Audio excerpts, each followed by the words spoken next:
벗어졌다는 것을 얘기합니다. 우리가 주님과 연합하기 전에는 죄의 통치 아래 살았어요. 죄가 우리의 인생을 다스렸습니다. 그래서 우리는 죄의 종이 되었고 죄가 원하는 대로 사탄의 유혹을 넘어가는 그런 인생을 살았습니다. 그러나 이제 우리가 주님과 연합함으로 이제는 우리가 죄에 대하여 죽은 자가 된 거예요. 그래서 무슨 얘기냐면은 죄의 통치에서 완전히 벗어난 존재가 됐다는 것입니다. 근데 바로 여기서 이제 중요한 개념이 있어요. 이 죄의 통치라고 하는 것이 로마서 5장과 6장에 보면은 우주적인 통치라고 말합니다. 어느 부분적인 통치가 아니고 우주적인 통치라고 말해요. 다시 말하면 우리가 죄에 대하여 죽었다고 얘기할 때 그것은 우리가 우주적으로 전포괄적으로 총체적으로 죄의 권세와 통치 영역에서 벗어났다는 것을 의미합니다. 그러니까 우리가 죄에 대해 죽었다고 얘기할 때 그것은 어느 한 영역에서는 살아있고 여전히 어느 다른 영역에서만 죽었다. 이건 아니다 이거예요. 죄의 통치가 전포괄적이고 우주적이었기 때문에 우리가 주님과 연합함으로 죽게 된 그 죽음은 죄에 대해 죽는 죽음은 우리의 삶의 전 영역에서의 죄의 통치와의 단절을 의미한다. 그러므로 우리가 중간고사 때 컨닝을 조금 해도 되고 그 다음에 채플 시간에 예배 열심히 드리고 이건 아니다. 여러분이 그랬다는 얘기가 아니고 그런 이제 현상이 벌어질 때는 우리의 죽음이 총체적인 죽음이 아니다. 우리가 교회에서 예배 드릴 때에는 죄의 통치에서 죽었고 우리가 세상에서 비즈니스 할 때에는 죄의 통치가 여전히 살아있는 이것은 부분적인 죽음이다. 성경은 그것을 얘기하고 있지 않다. 우리가 주님과 연합하여 죽었다고 한다면은 우리의 모든 삶의 영역에서의 죄의 세력은 실권한 것이다. 죄의 세력은 더 이상 우리를 다스릴 수 없다. 이것은 바로 총체적 성화론의 기초가 됩니다. 그래서 그 다음 몇 가지가 이제 전반부 내용이고 자 그러면 총체적 성화가 그런 거다 했을 때 총체적 성화의 범위가 어디까지냐 범위에 관한 부분을 두 번째로 다음으로 들어보겠습니다. 네, 방금 이미 말씀드린 것과 같이 우리가 죄에 대하여 죽는 죽음이 총체적이라고 한다면은 우리의 성화의 영역도 총체적일 수밖에 없어요. 내가 개인적으로 내적인 경과를 쌓고 기도 많이 하고 성령 충만한 그런 영성을 가지게 되고 하는 거기에서부터 시작이 되지만은 그것은 성화의 영역의 한 부분이다 이겁니다. 한 출발이다 이거. 그것이 나의 내적인 거룩에서 멈추는 것이 아니고 외적인 거룩으로 표현되어야 됩니다. 우리의 구체적인 삶의 현장에서 그것이 펼쳐져야 된다고 보는 것입니다. 그래서 우리의 삶의 현장에서 소외된 이들을 섬기는 그러한 모습으로 우리의 거룩이 표현되지 않을 때 그것은 성경이 말하는 총체적 성화의 삶을 사는 것이 아니다. 조금 전에도 우리 홍 목사님 설교하시면서 이사야서 58장 말씀 인용하셨습니다만은 거기서 말하고 있는 1장에서 말하고 있는 기도라든지 58장에서 말하고 있는 금식 그 두 가지는 우리의 성화의 중요한 수단들입니다. 근데 거기서 이사야가 무엇을 얘기합니까? 우리의 성화의 중요한 수단인 기도와 금식도 그것이 사회적 성화의 요소를 담보하지 못하면 하나님이 기뻐 받으시지 아니하는 기도와 금식이다. 우리가 성화라고 하는 것은 물론 처음에 나의 내적인 영역에서 성화가 여물어져 가야 돼요. 성숙되어져 가야 돼요. 근데 그것이 우리의 구체적인 삶의 현장에서 하나님의 사랑과 하나님의 공의를 실천하는 모습으로 나아가지 못할 때, 다시 말해서 외적인 거룩으로 표현되지 못할 때 그것은 성경이 말하는 성화의 절반만 하고 있는 것이다. 그런 부분을 우리가 바로 회복시켜 나갈 때 오늘 우리가 한국 사회에서 한국교회가 무너져 내리는 이런 소식들을 타파해 나갈 수 있는, 돌파해 나갈 수 있는 발판이 마련되지 않을까 생각을 해보는 것입니다. 그래서 우리의 성화의 첫 번째 요소는 나의 내적인 성화인데 성경은 이것이 우리의 교회 공동체적인 삶 속에서 그리고 사회적으로 또 우주적으로 성화의 영향이 미쳐져야 할 것을 말합니다. 이러한 부분에 대해서 아주 중요한 빛을 주는 성경의 말씀 중에 하나는 에베소서 5장 18절 이하에 나오는 말씀입니다. 여러분이 잘 아시는 말씀인데 성령 충만에 대해서 얘기하잖아요. 성령 충만함을 받아라. 술 취하지 말라 이런 방탕하지만 성령 충만을 받아라. 그 성령 충만이라고 하는 것이 뭡니까? 우리의 성화잖아요. 우리의 성화의 내적 성화를 말합니다. 근데 거기에서 성령 충만을 말하고 난 다음에 그 밑으로 내려가 보면은 피차 서로 복종하라 그래요. 성령 충만함을 받은 사람은 그 성령 충만한 영성이 우리의 인간들 사이의 삶 속에서 피차 복종하는 모습으로 나타나진다고 합니다. 근데 그것이 1차적으로는 부부관계 속에서 그리고 그 다음에는 어머니와 부모님과 자식 사이의 관계 속에서 그리고 6장으로 넘어가면은 직장에서 종업원과 주인 사이의 사회생활 속에서 그것이 표현되어 서로 복종하는 모습으로 나아갈 것을 말합니다. 자, 여기서는 그 얘기를 다 할 수 없고 두 번째는 교회 공동체 차원에서의 성화에 대해서 말씀드리려고 합니다.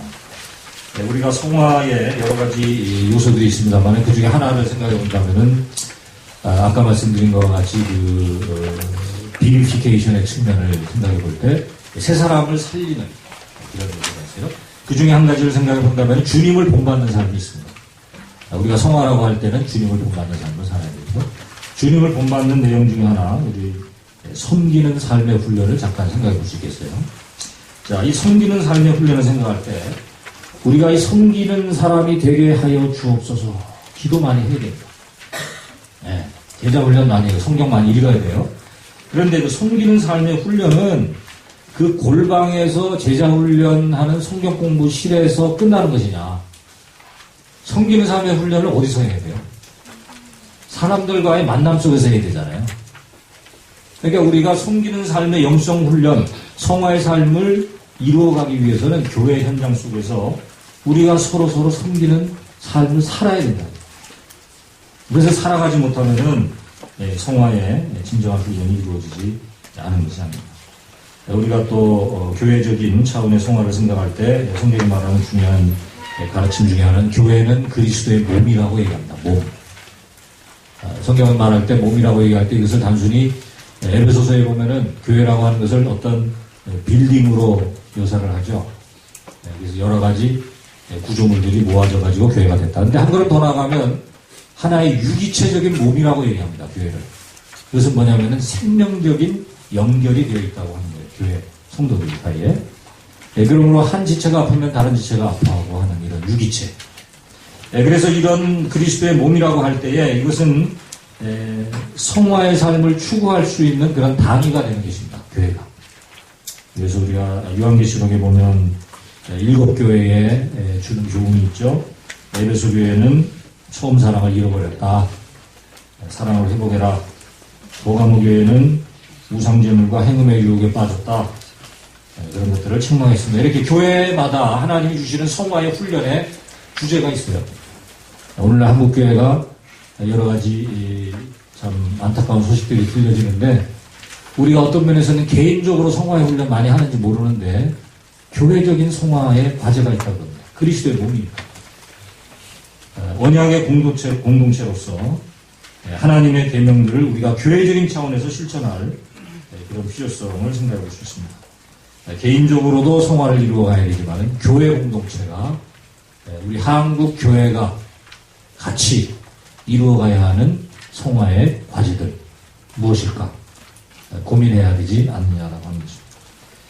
그 다음에 또 넘어가면은 사회적 우주적 차원의 성화를 마지막으로 얘기하고 있는데 물론 여기서 한 가지 주의할 점은 있어요. 사실 우리가 사회적 성화 혹은 뭐 사회 복음, 사회 구원 이런 얘기를 할 때 주의할 점이 뭐냐면 사회나 국가기관이나 어떤 단체는 인격체가 아니거든요. 그러니까 그거는 사실 어떤 그 중생의 대상이 아닙니다. 성화를 이루어갈 수 있는 인격이 아니에요. 우리가 사실 뭐 어떤 국가나 정보기관이 예수를 구주로 고백하고 그런 건 아니거든요. 뭐 세례를 받을 수 있는 것도 아니고 인간이 예수를 믿고 구원받고 중생하고 성화의 삶을 이루어가는 것입니다. 그러면 여기서 말하는 사회적 성화는 뭐냐? 이것은 우리 그리스도인들이 성화되어서 성화된 존재로서 살아갈 때 그가 속한 공동체 속에서 성화적인 영향력을 미치게 되고 그래서 그 사회가 변화되는 하나님의 뜻을 이루어가는 공동체로 세워진다라고 하는 차원에서 사회적 성화를 이해하시는 것이 좋다고 볼 수 있습니다. 성경의 사례를 들어본다면 구약의 그 유다 왕 중에 히스기야 왕하고 요시야 왕을 생각해 볼 수 있습니다. 거기 각주 42번인가요? 거기 보면 히스기야 왕에 대한 내용이 나와 있는데 잠깐 한번 읽어보겠습니다. 그 조상 다윗의 모든 행위와 같이 여호와 보시기에 정직히 행하여. 이거는 개인적인 성화입니다. 히스기야가 개인적인 성화의 삶을 얼마나 노력을 했어요. 그 다음에 여러 산당을 제하며 주상을 깨뜨리고 아세라 목상을 찍으며 모세가 만들었던 노뱀을 이스라엘 자손이 이때까지 향하여 분양함으로 그것을 부수었다. 이 사회적인 성화를 이루는 방향으로 가고 있습니다. 그 밑에 나오는 요시아도 마찬가지고, 우리가 역사 속에서 본다면은 존 칼빈이 얼마나 그 영성 있는 기독교가 되었었습니다만은 제네바시에서 그 제네바시가 정말로 하나님의 거룩을 이루어가는 공동체로 세워지기 위해서 헌신했던 것을 볼 수가 있고, 존 웨슬리 같은 경우도 영국 사회를 거룩한 하나님의 언약 공동체로 세우기 위해서 노력했던 것을 볼 수가 있습니다. 이러한 그 사회적 성화의 사례들 우리가 많이 볼 수가 있는데, 교리적으로 잠깐 한번 짚어본다면은 중생이라고 하는 것이 성화의 출발이에요. 중생이라고 하는 것이. 제가 이제 하반기에 강의할 내용을 벌써 다 미리 얘기하는데, 중생이라고 하는 것이 우리의 내적인 변화거든요. 이 내적인 변화가 성화의 측면하고 연결이 된다. 그래서 중생에서부터 성화가 시작이 됩니다. 그래가지고 성화의 삶이 평생 계속 나가는데, 중생이라고 하는 것을 성경이 설명할 때 우주적인 측면을 얘기해줘요. 중생이라고 하는 것이. 전통적으로 개인적인 중생을 많이 얘기를 했는데, 우리가 마태복음 19장 28절 같은 데 보면은 중생의 단어로 사용되는 헬라어 팔링게네시아라는 단어가 사용됩니다. 거기 보면은 만물이 새롭게 되어, 이런 표현을 했어요. 그래서 중생이라고 하는 의미 속에는 재창조의 역사가 시작된 사건인 것을 말합니다. 재창조. 바로 그 재창조의 역사가 개인의 영혼에 주어지게 될 때 중생의 역사가 일어납니다. 하나님의 통치를 우리 개인이 경험하게 될 때 중생의 역사가 시작이 되는 것입니다. 그리고 우리의 남은 생애 가운데 그 새 창조의 모습으로 새 창조의 삶의 원리대로 우리의 인생을 계속해서 발전시켜 나가는 것이 성화입니다. 우리가 성경에서 그런 사례를 하나 들어볼 수 있는데, 누가복음 19장에 나오는 삭개오의 회심 사건입니다. 여러분이 잘 아시는 대로 이 삭개오는 세리장이고 부자였습니다. 그 당시에 세리라고 하는 것은 거짓말로 돈을 버는 그런 부정직한 직장생활을 하는 사람인데, 이 사람이 예수님을 만나서 누가복음 19장 8절에 보면은 회심하고 첫 번째 고백한 내용이 있어요. 뭐라고 했냐면은, 주여 보시옵소서, 내 소유의 절반을 가난한 자들에게 주겠사오며 네 것을 토색한 일이 있으면 사면을 받겠나이다 그랬습니다. 이거는 뭡니까? 이 삭개오가 중생하면서 정직한 삶을 살겠다라고 하는 고백을 한 거예요. 그리고 가난한 자들과 나누는 삶을 살겠다. 나눔과 섬김과 정직이라고 하는 사회적 성화에 결단을 내리고 있는 것을 말합니다. 그래서 이 삭개오는 어떤 의미에서 총체적 성화에 출발을 했다고 볼 수 있어요. 삭개오가 이 말을 하고 남은 생애 동안 그렇게 그대로 살았는지는 모르겠어요. 성경에 나와 있지 않으니까. 그러나 어쨌든지 그러한 방향으로의 인생 전환이 시작이 된 것입니다.